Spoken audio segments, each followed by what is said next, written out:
was supposed to be just another Thursday. The kind of day that slid by unnoticed. The way Mia liked it. Rain drizzled against the tall glass windows of the campus cafe, soft and constant like a background melody only the quiet people heard. Mia adjusted her oversized glasses, the left side slipping slightly from the weight of the tape she'd used to fix it that morning. Her cardigan, gray, stretched at the sleeves, smelled faintly of books and peppermint tea. She was halfway through a banana muffin and page 314 of a dense algorithms textbook when she noticed the phone. It sat on the edge of a table beside hers. Sleek, black, unmistakably expensive. The kind of phone that didn't just cost money, it declared it. Mia looked around. No one was at the table. No one seemed to be searching for anything. The person who sat there was gone. She hesitated. A phone like that didn't get left behind. At least not by accident. It could belong to anyone, a professor, a student, a visiting lecturer. But Mia's fingers moved on their own, gently sliding the device toward her. The lock screen lit up. No passcode. Strange. Mia's heart began to race. She glanced around again, as if someone might accuse her of theft just for touching it. Then she took a breath and opened the calendar app. A full schedule blinked at her. Meetings, locations, acronyms she didn't understand. One name stood out. Rachel Winters, boardroom at 10 a.m. Mia blinked. She knew that name. Everyone in her computer science department knew that name. Rachel Winters wasn't just anyone. She was the youngest CEO in tech history, founder of Winters Labs, and the keynote speaker at the conference last semester. There is a story, half myth, half admiration, about how she'd rewritten a core system function in the middle of a live demo after it crashed. Mia had watched the recording twice, heart pounding. She remembered how calm Rachel had been, how impossibly sharp her voice was, and how she had smiled almost reluctantly after solving the problem. Mia swallowed. The phone was hers. That didn't make sense. What would Rachel Winters be doing here in this random cafe tucked beside the university library? Before her anxiety could talk her out of it, Mia went to the contacts. She didn't dare open the messages, but one entry caught her eye. Samantha, assistant. Mia tapped the number and held her breath. Yes, the voice on the other end was crisp, impatient. Mia's words stumbled out in a nervous tangle. Hi, I think I found a phone and I think it belongs to Rachel Winters. Silence, then a sharp inhale.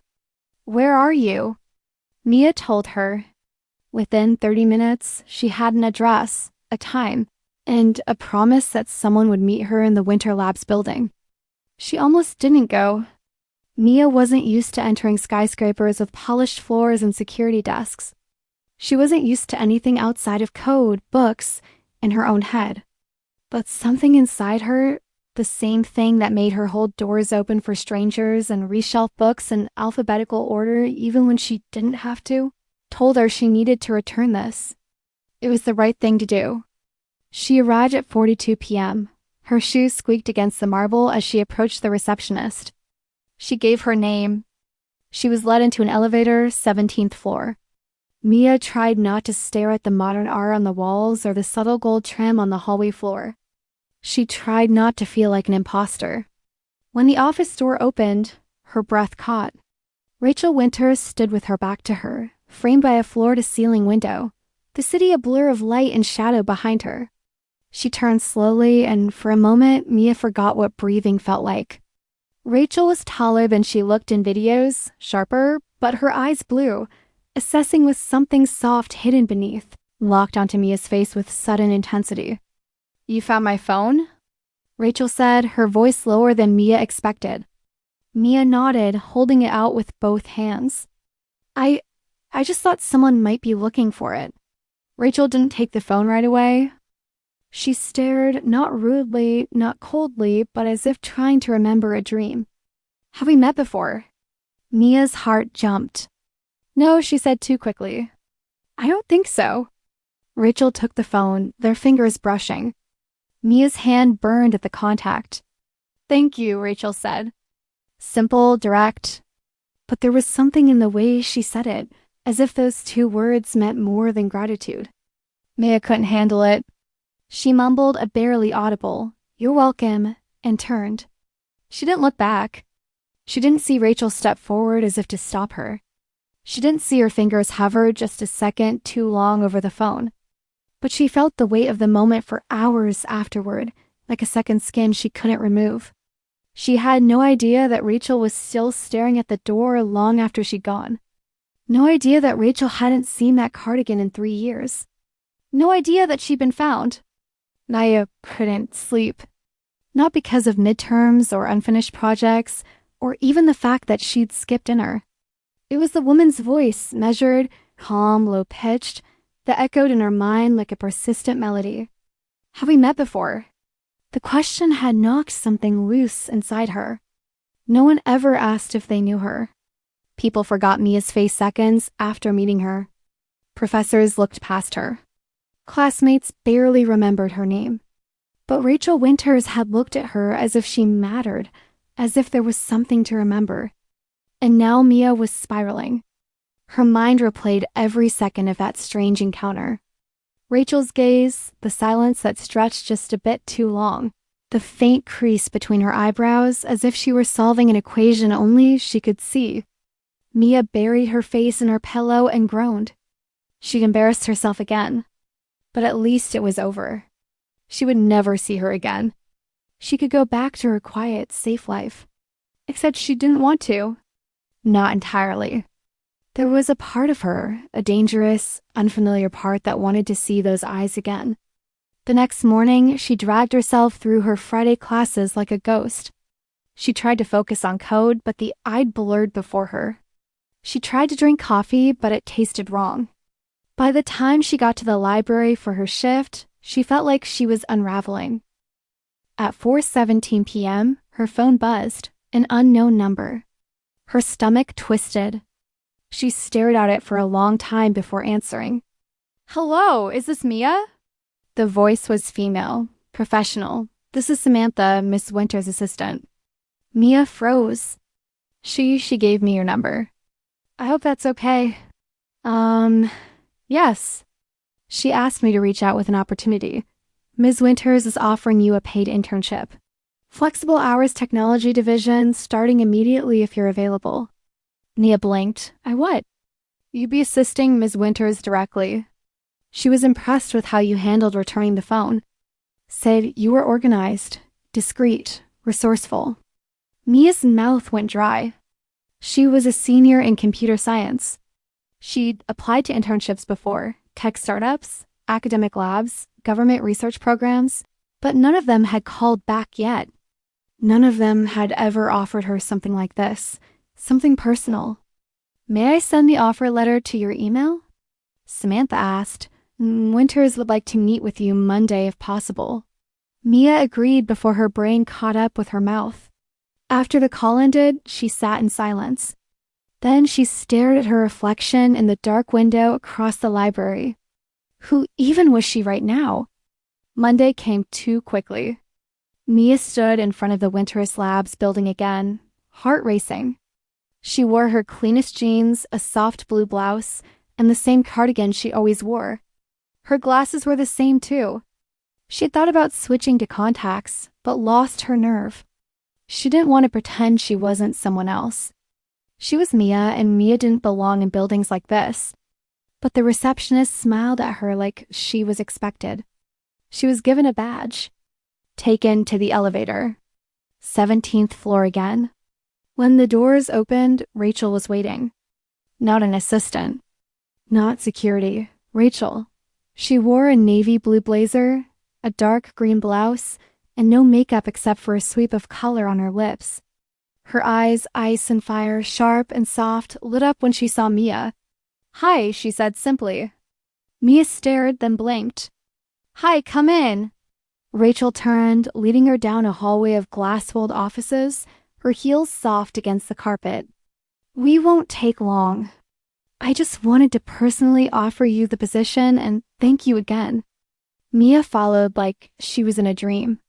Rachel's office was minimalist, modern, and too large for one person. Single umbrella hung on a coat rack in the corner. Mia didn't notice it yet. Rachel motioned for her to sit across from her. Mia obeyed, her hands clenched tightly in her lap. I created this internship because I think you'd be a good fit, Rachel said, folding her hands. You're clearly intelligent. You handled a delicate situation with discretion. And I value loyalty and intuition. But Mia whispered, I'm not qualified to be your assistant. You're overqualified. Actually, Rachel said, a smile tugging at her mouth. I've read your academic work. Your project on multi-threaded encryption was better than some of the papers my engineers submit. Mia blinked, her cheeks flushed. You read my paper? Of course. Rachel's voice softened. I make it a point to know the people I hire. Mia stared at her lap. Why me? Rachel was quiet for a moment.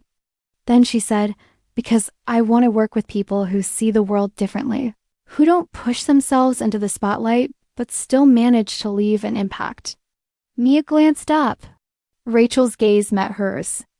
It held her there pinned, but not trapped. Seen.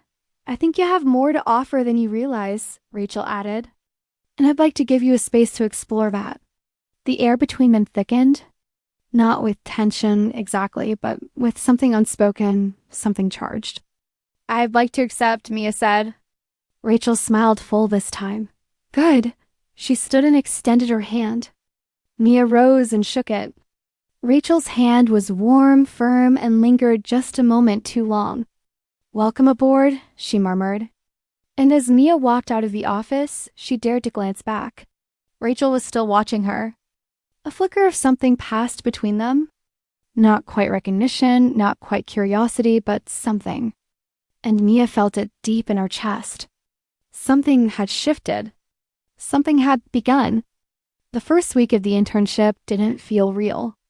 Mia kept waiting for someone to tap her shoulder and tell her there had been a mistake, that she wasn't meant to be there. That the glass badge with her name on it had been printed for someone else, but no one did. She arrived each morning before 8, took the elevator to the 17th floor, and sat at the small desk just outside Rachel's office. Samantha had explained her tasks clearly. Organize Rachel's meetings, handle internal memos, proof reports, coordinate with engineering leads, and when possible, make Rachel's life easier. Mia had nodded politely, pretending she wasn't drowning in nervous energy. What she hadn't expected was how natural it felt when she started. Rachel's calendar had been a disaster. Color-coded chaos with overlapping meetings and no breathing room. By Tuesday, Mia had already streamlined it, shifted calls to more productive blocks, and added 15-minute buffers that no one noticed, but everyone appreciated. By Thursday, engineers from the 9th floor were sending her thank you messages for rerouting a bottleneck testing cycle. But the strangest part wasn't the work. It was Rachel. She wasn't what Mia expected. On the outside, yes, poised, efficient, sharp as glass. But there were moments, small cracks in the armor. On Mia's second day, she'd walked into the office to find Rachel sitting cross-legged on the couch in the corner. Hair undone, a half-empty coffee mug in hand, staring at the window like she was somewhere else entirely. She turned her head slowly when Mia entered, blinking as if waking up from a dream. Morning, she'd murmured. No mask, no polish, just a woman who hadn't slept. Mia had nodded shilly, but something in her chest had awked. She started bringing an extra thermos of coffee each morning. Black 1 teaspoon of raw sugar, no cream, leaving it on Rachel's desk with a sticky note in case today is a hard one. Rachel never said thank you, but she always drank it. By Friday, there was a shift. Not a dramatic one, just enough that Mia noticed. Rachel's glances lingered longer. Her voice softened when she asked about Mia's day. Hey, if you're enjoying this story, go ahead and drop a like to help us grow even more. And let me know in the comments. On a scale from 0 to 10, what score would you give this story so far? Your feedback makes all the difference. Once, when Mia dropped a folder and bent to pick it up, Rachel crouched down too, helping her gather the scattered papers. Their hands touched. Neither of them moved. The contact was brief, meaningless to anyone else, but Mia's heart kicked against her ribs. She risked a glance. Rachel's eyes were already on hers. They didn't speak, they just looked. That night, Mia stayed up late reading Rachel's old interviews. She hadn't given one in nearly a year, but the ones from her early days as CEO were everywhere. She was always calm, controlled, strategic. But the Rachel Mia saw at work beneath the polish was different. She rubbed her temples when she was tired. She kept a candy stash in her bottom drawer. She had 3 pens and always used the blue one first. And she smiled. Really smiled only when Mia laughed at something in a meeting. The next Monday, Mia brought in a tiny potted succulent for her desk. Rachel stopped when she saw it. "New friend?" she asked. Mia smiled softly. "Less needy than people." Rachel chuckled. "I like it." The following day, a matching succulent appeared on Rachel's windowsill. No explanation, no note. But Mia knew that Friday, during a late meeting with a lead engineer who wouldn't stop mansplaining, Mia shifted in her seat, fidgeting with a pen in her hand. Rachel noticed. She cut the meeting short. When the man left, she turned to Mia and asked, "Are you okay?" Mia nodded too quickly. Rachel tilted her head. "You don't have to pretend with me." Mia swallowed. Her fingers trembled slightly. "Sometimes I just get overwhelmed. When people don't listen or when I feel small."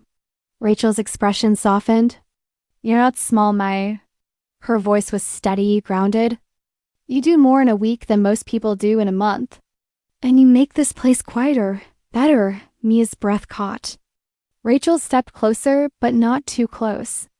"If anyone makes you feel invisible again, let me know." A pause. "You're not invisible to me." The words landed like thunder in Mia's chest. She stared at Rachel, eyes wide, heart exposed. "Okay," she whispered. The silence between them was thick, vibrating with something neither of them named. That night, as she packed her things to leave, Mia noticed a note on her monitor. It was Rachel's handwriting. "Don't forget your umbrella. Forecast says rain." Maya stared at it. She hadn't brought an umbrella. She never did, but she looked toward the coat rack, and there it was, a black umbrella resting quietly, waiting for her. Her fingers closed around it like muscle memory. Something flickered in her mind. A flash of rain, a stranger's eyes, but it passed. She didn't know yet, but Rachel did. Maya couldn't stop thinking about the umbrella. The black umbrella neatly placed on the coat rack as if it had always been there.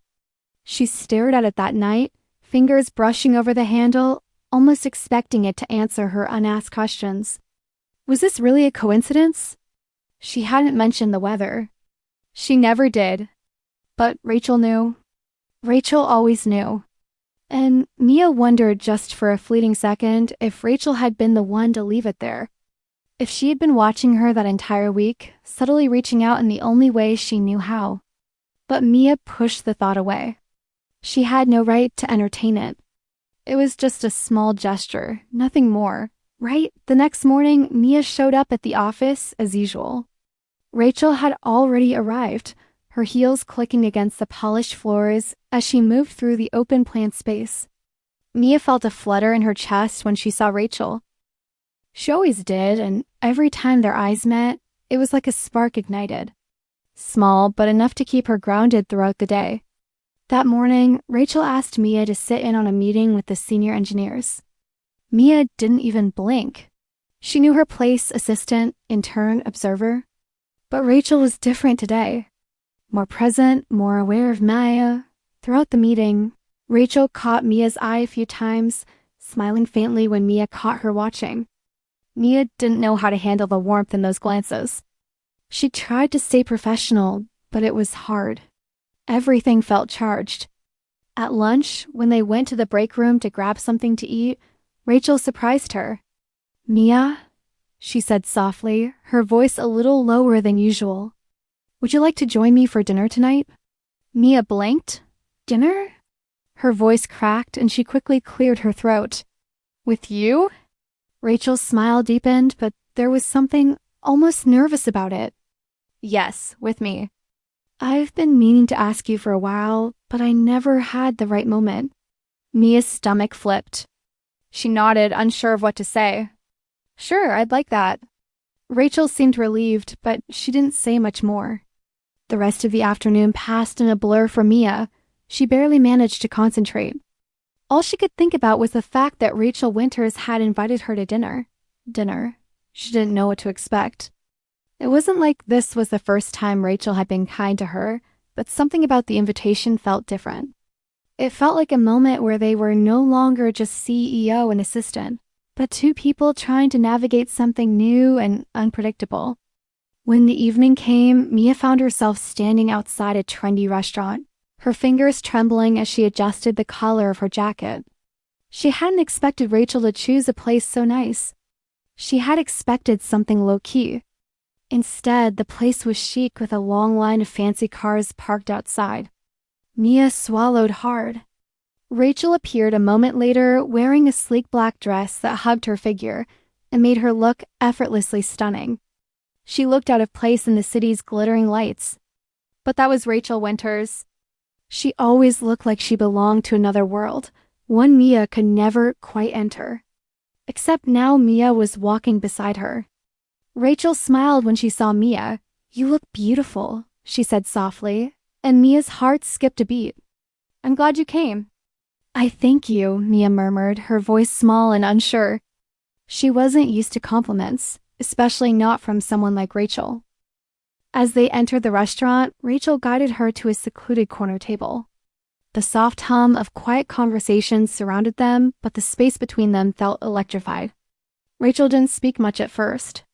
She let Mia settle in, adjusting the napkin at her lap, watching her with those eyes that seemed to study every small detail. "Tell me about yourself, Mia," Rachel said, breaking the silence. "What makes you you?" Mia laughed nervously, unsure of how to answer. I'm just a student. I've been in school for forever. I like books and computers and being left alone." Rachel tilted her head, her lips curving into a soft smile. "I don't believe that. I think you're more than that. You're quiet, yes, but there's a certain strength in that quiet." "I can see it?" Mia wasn't sure how to respond. She could feel her pulse quicken. The heat in her cheeks, a sign of how out of place she felt. She wasn't good at talking about herself, especially not to someone like Rachel. But Rachel made her feel seen. Made her feel like maybe for once she wasn't just a shadow.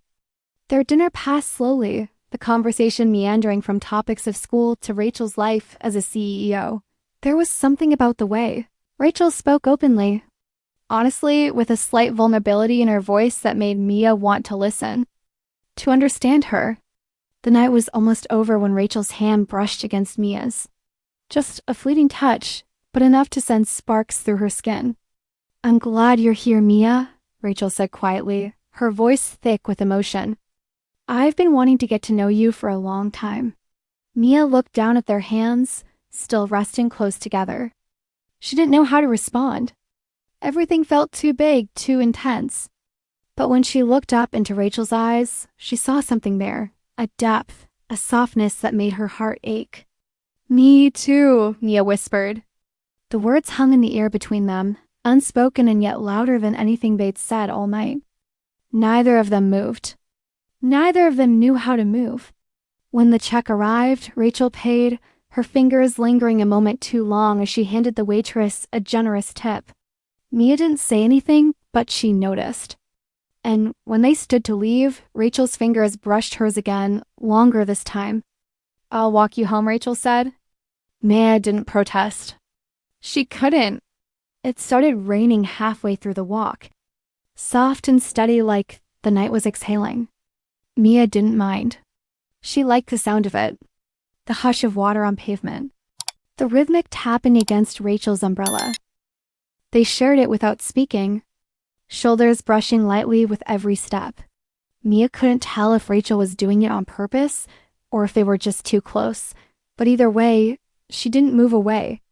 Her breath fogged slightly in the cool air, and each time she glanced up at Rachel, the light from the street lamps caught in her hair, making her look almost unreal. They reached Mia's apartment building in silence. Rachel stopped at the front steps, glancing up at the old brick structure like it was a puzzle she didn't quite know how to solve. Mia shifted awkwardly, suddenly hyper-aware of the fact that she was still wearing her work shoes and that her cardigan had a loose thread near the shoulder. "Thank you," she said, her voice barely above a whisper. "For dinner and the walk." Rachel didn't reply immediately. She just looked at her, really looked at her, and Mia felt something tighten in her chest. "You're not what I expected," Rachel said softly. "But I think I prefer it that way." Mia's heart stuttered. She wanted to ask what that meant, but the words caught in her throat. Rachel was close now, closer than she needed to be. The umbrella dipped slightly and a raindrop landed on Mia's cheek. She didn't flinch. Rachel reached up slowly and brushed the drop away with her thumb. Her fingers lingered against Mia's skin. "Featherlight." Mia's breath caught. She didn't pull back. "You always look down when you get nervous," Rachel said, her voice gentle. "But I like when you look at me." Mia swallowed hard and forced herself to meet Rachel's eyes. What she saw there wasn't cold or calculating. It wasn't the look of a CEO or a woman who owned half the city. It was warm, honest, and maybe a little afraid. "I don't really know how to do this," Mia admitted. "Neither do I," Rachel replied. And for once, she didn't sound composed. She sounded real human. Their eyes stayed locked, and for one electric second, Mia thought Rachel was going to kiss her. She could feel the gravity of it pulling between them, the air thick with everything unsaid. But Rachel didn't. Instead, she stepped back and handed Mia the umbrella. "Keep it," she said, "just in case." Mia nodded, unable to speak. Rachel hesitated like she wanted to say more, but instead she gave her a small smile, soft, almost sad, and turned to go. Mia stood there long after she disappeared down the street, heart hammering, umbrella clutched tightly in her hand. That night, she barely slept. Her thoughts kept circling, replaying every second of that walk, that moment, that touch. The next morning, she arrived at the office early, hoping to ground herself in routine. But when she stepped onto the 17th floor, Rachel was already there, sitting at her desk with a cup of coffee, staring out the window. Mia froze when she saw her. Rachel turned slowly, her eyes tired but kind. "Morning," she said. "Morning," Mia echoed, her voice softer than usual. Rachel didn't say anything else. She just nodded toward Mia's desk. On it sat a new travel mug, matte black, with a post-it on the lid that simply said, "Thought you might need something stronger than cafeteria coffee today." Mia stared at it, then looked back at Rachel, who was already turning toward her screen, pretending to work. Mia sat down without a word, but her chest felt tight in the best possible way. The day passed slowly, filled with meetings and emails and tasks that kept her moving. But her thoughts kept drifting back to the moment outside her building, to the way Rachel had touched her cheek, to the look in her eyes. That afternoon, Mia was typing up notes when she noticed a file open on Rachel's desk. It was a project proposal, early-stage design for a mentorship initiative for young women in tech. The file was titled Quiet Brilliance. Mia stared at it. Then she saw the first sentence. "Inspired by someone who thinks she goes unnoticed, but changes everything she touches." Her breath caught. She looked up, but Rachel wasn't at her desk anymore. She was across the office, deep in conversation with an executive. She looked powerful, in control, untouchable. And yet Mia knew that wasn't the whole story. That night, Mia lingered after hours. She said she had emails to finish, but really she just didn't want to leave. Rachel stayed late too. And when the office finally emptied, the silence between them felt heavier than usual. Rachel stood near the window, watching the city. Mia approached slowly, unsure of what she was doing until she was already there. "You didn't have to give me the umbrella," she said quietly. Rachel looked at her surprised. "I wanted to." "You didn't have to write that post-it either." "I wanted to do that too." A long pause stretched between them. Mia looked down, then forced herself to look up. Why? Rachel's expression softened. "Because I care more than I probably should." Mia's heart stuttered again. I don't know what to do with that, she whispered. You don't have to do anything, Rachel replied. Just stay. The way she said it made Mia feel like she could breathe again. And so she stayed. They stood there side by side, looking out at the city lights that blurred like stars. No titles, no walls, just two women slowly falling into something neither of them had expected, but both of them were already beginning to need. Mia didn't know what staying meant. Not exactly, but when Rachel said it, something in her body responded before her mind could catch up. Stay. As if Rachel was offering her something she hadn't even realized she'd been craving. Not attention, not recognition, presence, a space to exist without apology. They didn't speak after that. They simply stood there side by side. The glass of the window cooled beneath their fingertips as the city blurred into abstraction beyond. Eventually, Rachel moved, quietly gathering her things, and Mia did the same. When they stepped into the elevator together, the silence was soft, not uncomfortable. Their shoulders brushed and neither pulled away. The descent was slow, as if the building itself knew they weren't ready to go back to the real world. When they reached the lobby, Rachel turned to Mia. Do you want a ride? The question was simple, casual, but the look in Rachel's eyes was anything but. Mia hesitated only a second before nodding. The car was warm, the leather seats smooth beneath her hands. Rachel didn't speak and neither did Mia, but the air between them pulsed. When they reached Mia's apartment, Rachel walked her to the door. Mia fumbled with her keys, her hands trembling slightly. She didn't know what she was doing. She didn't know what she wanted until Rachel reached out and gently touched her wrist. Mia froze. Rachel's thumb traced the inside of her arm. Just once, slow, deliberate. You don't have to invite me in, Rachel said, her voice husky. I won't cross a line you're not ready for. Mia's breath caught. She turned slowly, meeting Rachel's eyes. But if I wanted to, she asked barely more than a whisper. Rachel's mouth parted slightly. Then I'd come in, she said. And I'd take things slowly, carefully, however you needed. Mia's heart pounded so loudly it drowned out everything else. The key slipped into the lock. The door opened.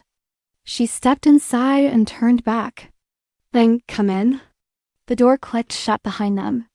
The apartment was small, quiet, dimly lit by the glow of a single floor lamp. Mia kicked off her shoes and stood awkwardly in the center of the living room, suddenly hyper-aware of every object out of place. Rachel looked around, her expression unreadable, and then she smiled. It feels like you, she said. Mia blinked. What do you mean? Rachel stepped closer, taking in the walls lined with books, the laptop on the coffee table, the small ceramic mug holding pens. It's soft, thoughtful, private, like someone who listens more than she speaks. Mia's throat tightened. No one had ever described her like that. Rachel turned back to her, something shifting in her eyes. May I? She asked, stepping close enough that Mia could feel the heat of her. Mia nodded. Rachel reached up and gently took Mia's glasses off, setting them carefully on the table. Her hands moved to Mia's cardigan, fingers brushing over the worn fabric. Then slowly, so slowly, she slid her hands down Mia's arms until they were holding each other, palms warm and trembling. Tell me to stop, Rachel whispered. Mia didn't. Instead, she leaned forward just enough to close the distance. The kiss was soft, hesitant, the kind of kiss that asked a question instead of assuming an answer. Rachel cuped Mia's face, her touch reverent, and Mia melted into it, all nerves and wonder. Her hands found Rachel's waist, fingers clutching at the silk of her blouse. The kiss deepened, but not hungrily. It was intimate, exploratory, as if they were both discovering something they'd been searching for without knowing it. When they pulled apart, Mia was breathless. Rachel rested her forehead against hers, their bodies still tangled. I've been looking for you for a long time, she said softly. Mia's breath hitched. She didn't understand what Rachel meant. Not fully. Not yet, but something inside her broke open. I don't know what this is, she admitted, but I don't want it to end.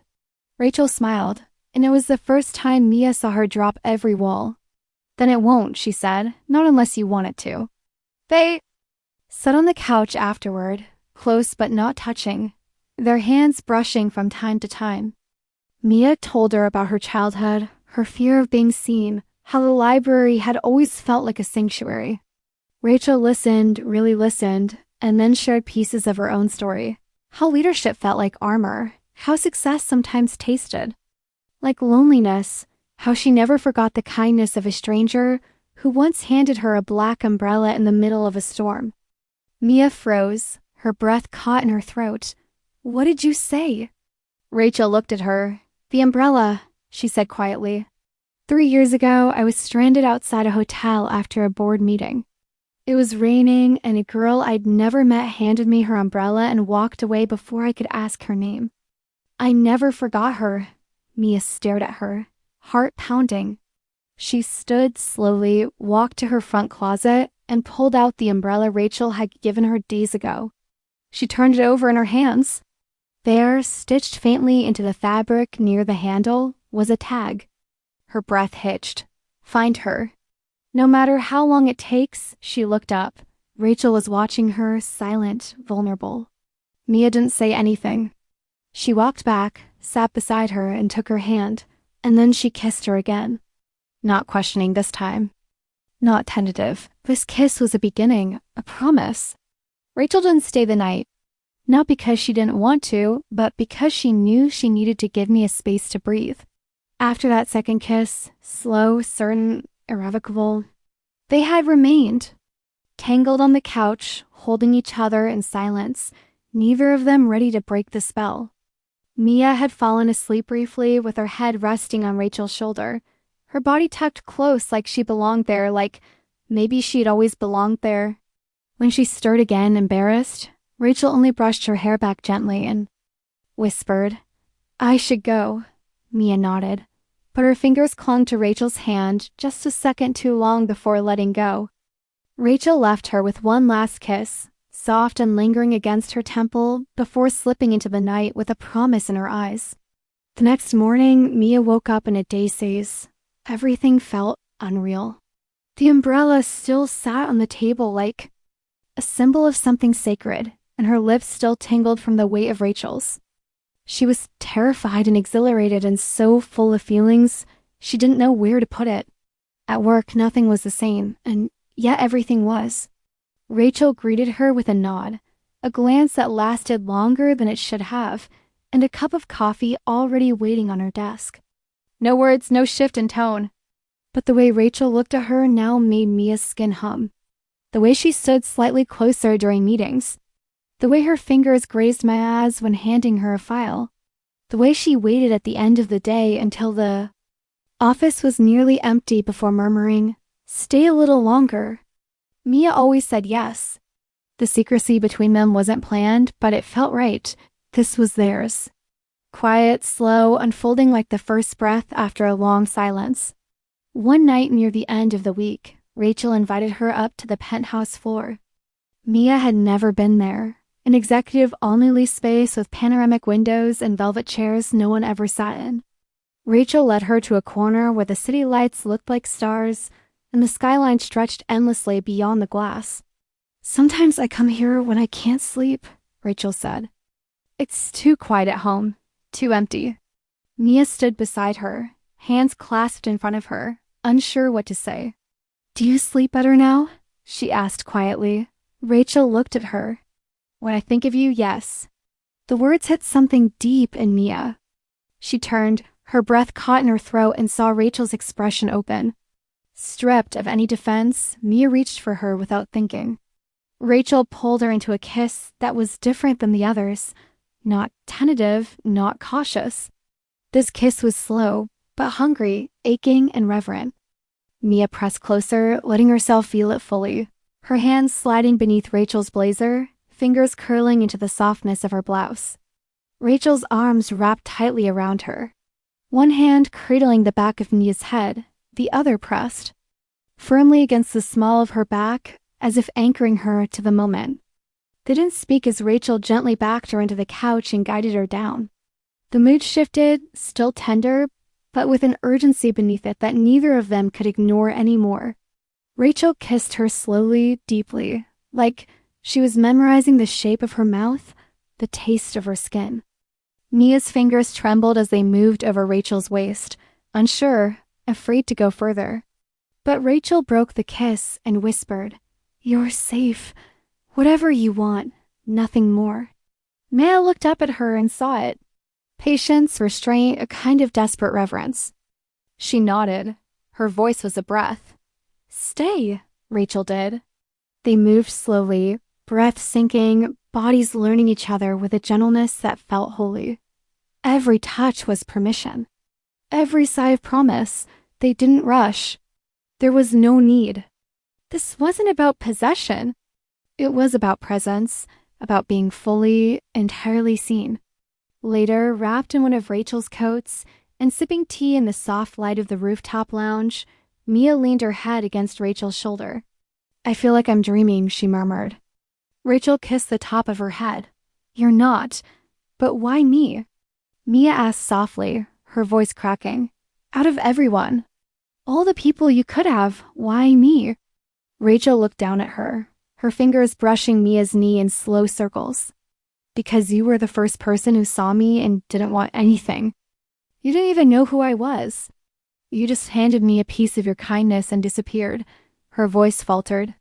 "You gave me something when I had nothing left in me, and I've been searching for that feeling ever since. You gave me shelter, Mia, and now I want to give it back to you." Mia closed her eyes. Her throat burned. No one had ever said anything like that to her. No one had ever made her feel like she was the rare thing, the one worth finding. She lifted her head slowly, looking at Rachel, and whispered, "Then, don't stop." Rachel didn't. She kissed her again, slow, quiet, with the city watching and the stars hidden behind glass. And in that moment, Mia stopped questioning because being with Rachel didn't feel like a fairy tale. It didn't feel like luck. It felt like gravity, like she had always been pulled toward her. And only now had she finally stopped resisting. It should have felt perfect. Waking up in Rachel's arms, her breath warm against Mia's neck, her fingers tangled loosely in Mia's hair like they had always belonged there. And for a while it did. The quiet morning light streamed through the penthouse windows, bathing the room in a soft gold glow. And Mia could almost forget that outside this moment, the world existed. But as Rachel got up to shower, disappearing behind a cloudy glass wall, Mia sat on the edge of the bed and felt something heavy settle in her chest. It wasn't regret. It wasn't doubt. It was something colder, something sharper, reality. The part of her that had always whispered she wasn't meant for this kind of intimacy, this kind of attention, suddenly screamed loud in her ears. She looked around the room at the clean lines and designer furniture, the shelves lined with awards and framed articles, and felt the familiar ache of being out of place. Rachel was a woman the world paid attention to. Mia had spent her entire life avoiding being seen. They were fire and shadow. And even though Rachel made her feel safe, wanted, even cherished, somewhere deep down, Mia couldn't shake the fear that she was temporary. That eventually Rachel would realize what everyone else always had, that Mia was forgettable, replaceable. She left quietly after Rachel's shower, murmuring something about an early class. Rachel had offered her a ride, but Mia declined, needing the cold morning air to clear her head. She walked the long way back to her apartment, clutching the coat Rachel had wrapped around her the night before. It still smelled like her. That day at work, things felt different. Rachel was the same, composed, brilliant, generous with her glances, but Mia pulled back just slightly. Enough for Rachel to notice. Enough for Rachel's brow to furrow when Mia spoke in shorter sentences, avoided prolonged eye contact, and excused herself from their usual late meetings. Rachel didn't push, but she watched, and Mia felt the weight of that gaze like it was trying to reach inside her, trying to find the version of Mia who had whispered, "Don't stop," just nights ago. By midweek, the silence between them had thickened. Not hostile, just uncertain, like a string pulled too tight, waiting to snap. Then Thursday came. The office was mostly empty, most of the staff working remotely due to a city-wide outage. But Mia showed up anyway, drawn to the quiet, the order of her routine. Rachel was already there, seated by the window, dressed down in a soft black sweater and jeans, barefoot on the rug, like she had nowhere to be but there. When Mia walked in, Rachel looked up, and for a long moment, neither of them said anything. "I missed you," Rachel said simply. Mia blanked. "I've been here," she replied, her voice small. Rachel shook her head slowly. "No, you haven't." Mia's chest arched. "I don't know how to do this," she admitted. "Be this person for you." "I'm not like you, Rachel." "I'm not powerful or polished or good at being seen." Rachel stood, closing the distance between them. "I never wanted you to be like me," she said gently. "I wanted you to be you, the woman who reorganized my chaos without being asked, who leaves notes on bad days, who sees through the noise." "But what if that's not enough?" Mia whispered, her voice cracking. "What if I'm not enough for you?" Rachel's face softened with something deeper than tenderness, something almost like pain. She reached out, cubed Mia's face with both hands, her thumbs brushing the corners of her eyes. "Then I'm the one who isn't enough," she said. "Because I haven't made you feel how much you matter to me." Mia's breath hitched. "You do, I'm scared of losing this, of not knowing what this is." "This is real," Rachel said, her voice low and firm. "It's not a fantasy, Mia. It's messy and terrifying and probably completely irrational, but it's real." "You don't even know everything about me," Mia murmured. "You don't know what I'm like when I shut down or get stuck in my head or can't function for days." Rachel stepped even closer. "Then show me. Let me be there for all of it, not just the parts that are easy." Mia's eyes filled with tears. She hated how raw she felt, how exposed. But Rachel didn't flinch. She just held her strong and steady, as if nothing Mia could show her would ever be too much. "You found me when I didn't know I was lost," Rachel said softly. "You didn't need to be loud to save me. You just had to be kind. And I will never forget that."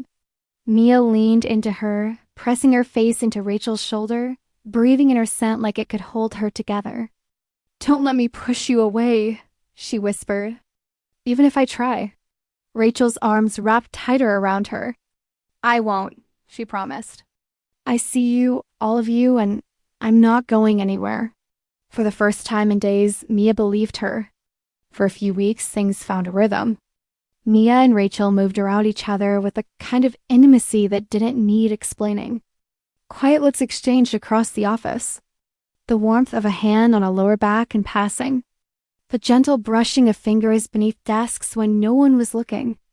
At night, they took turns staying over. Mia's apartment felt too small for someone like Rachel, but she never complained. She sat cross-legged on Mia's bed, hair damp from the shower, wearing one of Mia's oversized t-shirts like she belonged there. And in Rachel's penthouse, Mia felt oddly safe despite the intimidating height and sleek decor. Because Rachel filled the space with warmth when she looked at her, touched her, held her without expecting her to perform. There were breakfasts shared in silence, books read side by side without speaking, kisses exchanged between emails and meetings. It was the kind of love that grew in the in-between. Not loud, not obvious, but steady. Then the tension arrived, subtle, like a change in pressure before storm. It started with a board meeting. Rachel had invited Mia to sit in, not as her assistant, but as an observer. "You're smarter than half the people in that room," she'd said. "You deserve to see what your future could look like." Mia had been flattered, grateful until the meeting began. The room was filled with older men in expensive suits, each one barely glancing at her except to make a point of her being there. One even asked Rachel afterward if she was mentoring interns now or something else entirely. Rachel's jaw had tightened, but she hadn't responded.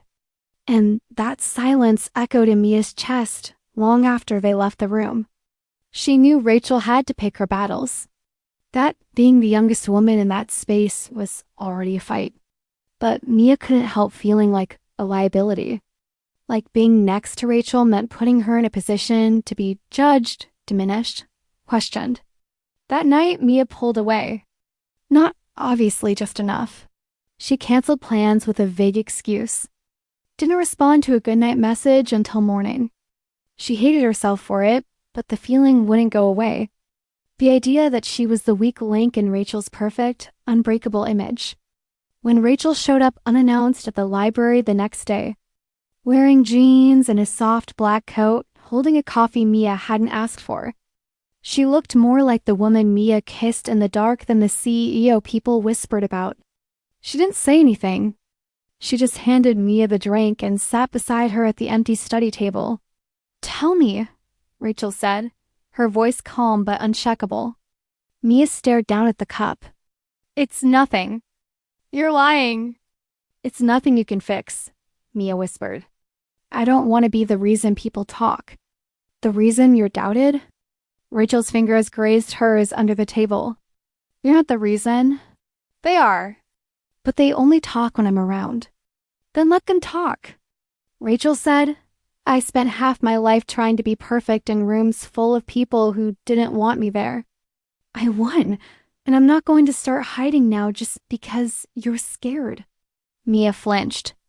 Not because of the words, but because they were true. Rachel softened. "I'm sorry. That came out harsh. But I need you to hear me when I say that. I don't care what they think. I care what you think. I care that you believe in us." Mia looked at her and something inside her broke open again. "It's hard," she said, "to believe that I belong next to you, that I'm not just temporary. Then let me prove to you that you're not." Rachel's voice was a whisper now. "Let me fight for this." "You don't have to be perfect. You just have to stay." Mia turned her hand over beneath the table, lacing their fingers together. The world outside the library kept moving, but in that moment, it didn't matter. Rachel was there, choosing her again, always. And for now, that was enough. Mia woke up that morning to the sound of rain tapping softly against her window. But instead of feeling anxious, she felt a quiet anticipation, a flutter in her chest that had nothing to do with classwork or obligations. Rachel was already up, leaning against the doorway of Mia's bedroom, a mug of coffee in her hands, watching her with a small, private smile that made Mia's stomach tighten and her heart leap in her chest.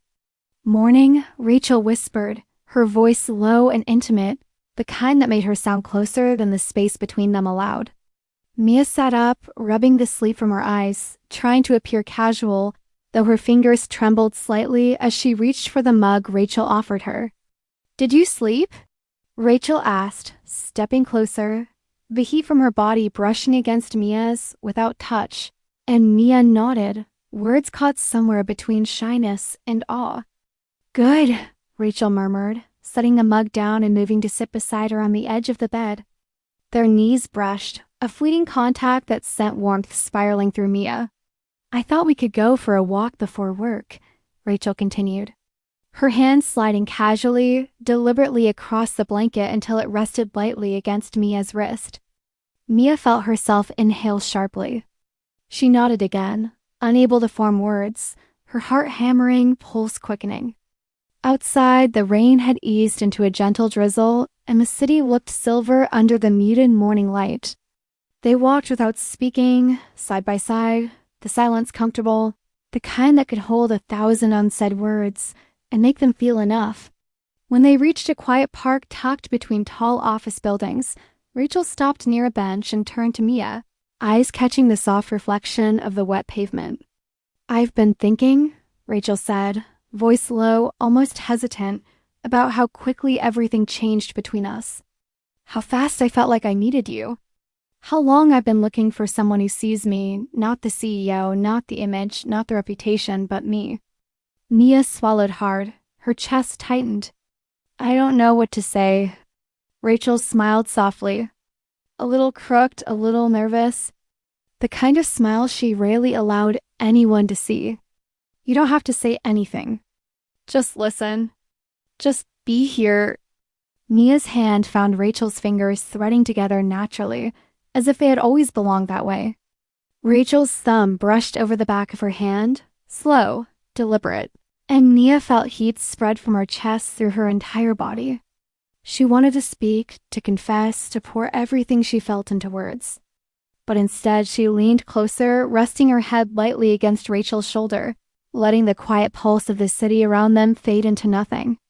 Rachel's other arm came around her, holding her with a protective, grounding presence that made Mia feel like she could finally exhale, finally exist without fear. Minutes passed, maybe an hour, and neither noticed. When Rachel finally pulled back slightly, her forehead resting against Mia's, she whispered, "You're the best part of my days now. The part one want to keep always." Mia's breath caught, tears pricking the corners of her eyes. "I don't deserve you," she murmured. Rachel laughed softly, the sound warm and reassuring. "Stop that. You deserve everything. Mia, every bit of love, every bit of kindness, every bit of safety I can give. And I want to give it to you." The words were quiet, intimate, and more binding than any contract. Any promise. Mia's heart swelled. She pressed her lips against Rachel's in a slow, deliberate kiss that spoke of trust, longing, and surrender. Rachel responded in kind, arms wrapping around her, holding her close as if letting go would shatter them both. The world could wait. The office, the responsibilities, the expectations, all of it could wait. Here now they had each other, and it was enough. For the first time in her life, Mia felt fully, completely seen, not invisible, not overlooked, not timid. She was wanted. She was cherished. She was home. And Rachel, smiling into the kiss, whispered against her lips, "We're in this together, Mia. All of it. Every day." And Mia, with a heart finally fearless, answered with another kiss, letting the rain and the city fade into nothing but them, knowing that whatever came next, they would face it side by side. The following week brought a subtle tension Mia hadn't anticipated, a reminder that their lives existed beyond the bubble they had built together. It started with whispers in the office, offhand comments about Rachel spending so much time with her assistant, questions veiled as jokes about favoritism, subtle glances from people who didn't know how to interpret the closeness between the CEO and the quiet intern. Mia felt each one like a weight pressing on her chest, each word a tiny blade cutting into her confidence. She tried to ignore it, focusing on the tasks Rachel had given her. But the unease lingered, creeping into the quiet moment she shared with Rachel, making her hesitate before smiling, before touching, before speaking. Rachel noticed immediately, of course. One afternoon, after a long meeting that had left Mia nearly shaking, Rachel caught her outside her office, gently tilting her chin up to meet her gaze. "You've been quiet all day," Rachel said softly, her hand brushing against Mia's hair in the familiar, grounding way that had become their language. Mia looked down, the familiar panic rising. I don't want to be the reason people think badly of you," she whispered, voice trembling. "You're not," Rachel said firmly, taking her hands in hers. "And if they do, it doesn't matter. What matters is us. What matters is you." Mia's eyes filled with tears, her heart pounding, the walls she had spent so long building threatening to collapse. "But I'm small. I don't belong in this world. I'm not like you." Rachel smiled, a mix of warmth and steel. "You belong wherever I am. You're not small, Mia. You make everything bigger, brighter, real. And I don't need you to be like me. I need you to be you." The sincerity in her voice left Mia breathless. She pressed her forehead to Rachel's, letting herself absorb the warmth and reassurance, her hands clutching Rachel's blazer as if it were the only thing anchoring her to reality. "I'm scared," she admitted softly. "Scared I'll mess this up, that I'll break what we have." Rachel's lips brushed the top of her head. "Then let me hold you. Let me protect you. We'll face the world together. No one else's opinions change what we have." And in that moment, Mia realized that the whispered judgments, the sideways glances, the invisible pressure of expectation, it all fell away when she was with Rachel.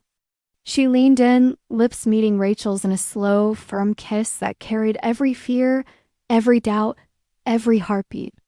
And Rachel responded with equal intensity, wrapping her arms around Mia, holding her like she could shield her from everything. They stayed like that, pressed together, hearts beating in unison, until the sounds of the office and the city outside became distant and unimportant. And when they finally pulled back, Rachel rested her forehead against Mia's breath, mingling, and whispered, "No matter what happens out there, I see you. Only you and nothing can take that away." Mia felt her chest finally lighten, the anxiety melting into trust, the fear replaced by the certainty that she belonged here. Not as an outsider, not as someone temporary, but as the one Rachel had been searching for all along, and that she had chosen every day to stay by her side. The weekend arrived with an unexpected quiet that felt heavier than usual, a silence that allowed Mia's thoughts to grow louder, each one echoing her insecurities about their relationship.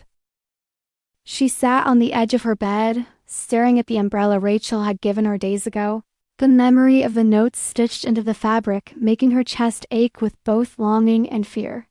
What if she wasn't enough? What if her timidity, her constant need to hide, started to drive Rachel away? She wanted to call to reach out, but the voice in her head warned her that she'd appear clingy, needy, unworthy. By the time Monday arrived, she had barely slept, and Rachel noticed immediately. The way Mia's shoulders were tense, her gaze hesitant, her usually soft voice clipped and careful. That afternoon, Rachel cornered her gently in the small kitchen area, handing her a mug of coffee and looking at her with those eyes that saw everything. "Talk to me," Rachel said softly. "Don't bottle it up. I can't help you if you hide behind walls." Mia shook her head, tears welling as she admitted, "I'm scared. Scared of losing this. Scared of being too small for you. Scared that I'll ruin something that feels so perfect." Rachel's expression softened to something tender, almost fragile, as she cuped Mia's face with both hands, thumbs brushing her cheeks. "Mia," she whispered, "you don't ruin anything. You don't have to be bigger, louder, or different. Just being you is enough. You've never been too small for me. You've been everything I've been searching for." Mia let herself breathe, leaning into Rachel's hands, feeling the warmth and steadiness that had become her anchor. "But what if I falter?" she murmured. "What if I can't be what you need?" Rachel smiled, a faint quirk in her lips that made Mia's heart ache and pressed her forehead against hers. "Then I'll be here," she said, voice unwavering. "I'll catch you every time. Every single time. You'll never be alone in this, Mia. I promise." The words, soft and sincere, broke through the storm of doubt in Mia's mind, and she felt herself collapse against Rachel in an embrace that held every fear, every anxiety, every trembling heartbeat. They didn't speak for a long while, only breathing together, hearts sinking in the quiet of the nearly empty office, the city beyond the windows muted. Eventually, Rachel lifted her head slightly, eyes glistening, and whispered, "I need you to trust me." "Trust us." "That's all I ask." Mia nodded against her chest, closing her eyes, letting herself believe for the first time that she truly could. When she finally looked up at Rachel, she saw the reflection of every emotion she had been afraid to feel. Love, desire, admiration, and hope. And she knew that whatever challenges came next, they would face them together. Not as CEO and intern, not as observer and assistant, but as two women who had chosen each other entirely, unconditionally, without fear of being seen. That evening, when the office emptied and city lights blurred into gold and silver streaks through the windows, Mia and Rachel sat on the floor side by side, knees touching, hands intertwined, sharing quiet kisses that carried the weight of the week, the rain, and the promise of every tomorrow they would face together. In those moments, every fear melted away, leaving only the certainty that no matter how fragile or small Mia felt in the outside world, in Rachel's arms she was whole, she was seen, and she was loved completely. By midweek, the quiet intensity between them had grown into something that neither could ignore, a magnetic pull that made every brush of fingers, every shared glance feel electric. Mia found herself lingering longer by Rachel's dusk, her eyes tracing the curve of her shoulders. The way her hair caught the light, the subtle cadence of her voice as she gave instructions to the team. Rachel noticed. She always noticed. And that evening, after the office had emptied, Rachel invited Mia to her private office under the pretense of discussing the next day's schedule. When Mia entered, she found the room dimly lit by a single lamp, the city lights outside shimmering through the glass, casting long, intimate shadows. "Close the door," Rachel said softly, and Mia obeyed, her pulse quickening at the command of the hush that settled around them like a secret. Rachel stepped closer, and Mia could feel the warmth radiating from her, could smell the faint scent of her perfume, soft, intoxicating. "You've been on my mind all day," Rachel admitted, her voice low, deliberate, brushing against Mia's consciousness in a way that made her knees feel weak. Mia's throat went dry. She began, but Rachel's finger pressed gently against her lips, silencing her. "Sure," Rachel whispered. "Just feel." And Mia did. She felt the slow, deliberate approach of Rachel's hands, tracing the outline of her face, cupping her cheeks with a reverence that made every breath catch in her chest. Their lips met, first soft, testing, a conversation of desire and care, and then deeper, firmer, as if each kiss carried all the words they hadn't dared to speak. Mia's hands moved tentatively over Rachel's back, learning the strength beneath the silk of her blouse, the curve of her waist, the steadiness that both grounded and inflamed her. Rachel's hands tangled in Mia's hair, cradling her head, tilting her gently as their bodies pressed together, hips aligning subtly, breaths mingling, hearts hammering in unison. Every inch of distance between them disappeared, leaving only the heat, the closeness, and the awareness of being wholly seen.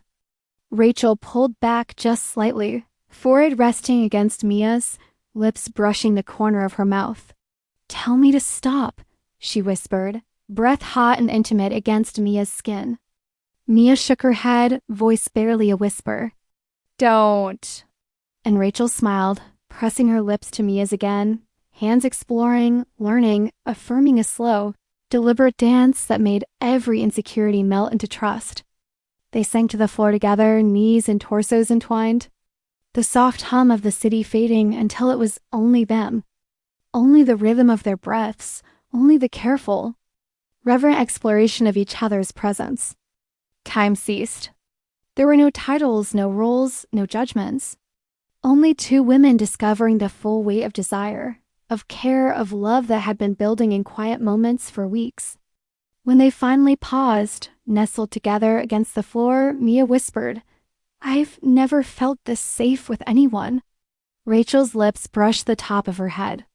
"Then stay," she murmured. "Stay with me, with us." And Mia knew she would. That no power, no fear, no outside voice could pull her away from this gravity that Rachel had created around her. A gravity that held her tenderly, entirely irresistibly in its orbit. The weekend arrived, and with it a quiet tension that neither Mia nor Rachel could ignore. A subtle unease that had been building beneath the surface for days, making every glance, every brush of hands, carry more weight than usual. Mia found herself hesitant, nervous, unsure how to reconcile the intensity of her feelings with a fear that she could somehow fall short, that she might disappoint Rachel despite every proof of care and devotion she had already received. Rachel noticed immediately the way Mia lingered in doorways, how her smiles faltered, the slight tremor in her voice during casual conversation, and she knew she needed to bridge the gap before the distance grew any larger. She caught Mia alone in the quiet office lounge, the glow of the city through the windows bathing them in soft light, and placed her hand gently on Mia's shoulder. "Talk to me," she said, her voice steady but soft. "Don't hide from me." "Whatever's inside, let me in." Mia's throat tightened. She swallowed, staring at Rachel's hand over hers, the warmth radiating like a promise. "I'm scared," she admitted, "that I'm too much and not enough at the same time. That the world will push me away and you'll realize you deserve someone else." Rachel's fingers brushed against Mia's cheek, tilting her head to meet her eyes. "Listen to me," she whispered. "You are everything I've ever wanted. I don't care about the world or opinions or what anyone else thinks. All that matters is us. All that matters is you." Mia's chest heaved, and she felt the tight knot of anxiety start to loosen under Rachel's unwavering gaze. She leaned into Rachel, allowing herself to melt into her warmth. Feeling the steadiness of the woman who had become her anchor, her gravity, Rachel kissed her softly. A kiss that carried reassurance, strength, and devotion, lingering long enough to settle all the swirling doubts. "We'll face everything together," Rachel murmured against her lips. "Every fear, every judgment, every insecurity. You're never alone in this, Mia." The words, simple and profound, wrapped around Mia like a shield, and she clung to Rachel, letting herself feel every emotion she had tried to suppress. The city beyond the glass disappeared, leaving only the intimacy of the moment, the quiet affirmation of love, and the unspoken promise that no matter what challenges came, they would face them hand in hand, heart to heart. Mia lifted her head, eyes glistening, and whispered, "I trust you completely." Rachel smiled, brushing a stray strand of hair from Mia's face, and kissed her again, slower this time, deliberate, reaffirming, a testament to the depth of what they shared. They sank onto the couch together, bodies entwined, fingers tracing outlines, hearts beating in sync, and Mia realized that the fear she had carried for so long didn't vanish. But with Rachel by her side, it became something bearable, something they could face together. That night, the office lights dimmed, the city lights twinkling like stars outside, and the world seemed to fall away. In Rachel's embrace, Mia found a sense of belonging she had never imagined possible. And in that shared warmth, every doubt, every insecurity, every shadow of fear was met with unwavering love. For the first time, she knew that whatever came next, she and Rachel were unbreakable together. The morning light filtered gently through Mia's bedroom window, casting warm gold across the soft sheets where she and Rachel had spent the night entwined. Breaths mingling, hearts beating in sync, and for the first time, Mia didn't feel the weight of being invisible or small. Rachel's fingers traced lazy circles along Mia's arm, her lips brushing the top of her head as she whispered, "Good morning, my home." Mia smiled, lifting her head to meet Rachel's gaze. And in that look, everything they had shared, the stolen glances, the hesitant touches, the whispered fears, the whispered promises, flooded her heart with an indescribable warmth. "You make me feel brave," Mia said softly, voice trembling with emotion. Rachel leaned down, pressing her lips to Mia's, slow and deliberate.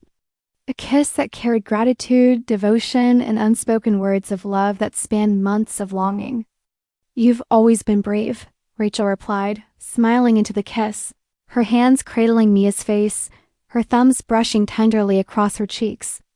They lingered there, savoring the quiet intimacy, the gentle hum of a world that had suddenly shirked to just the two of them.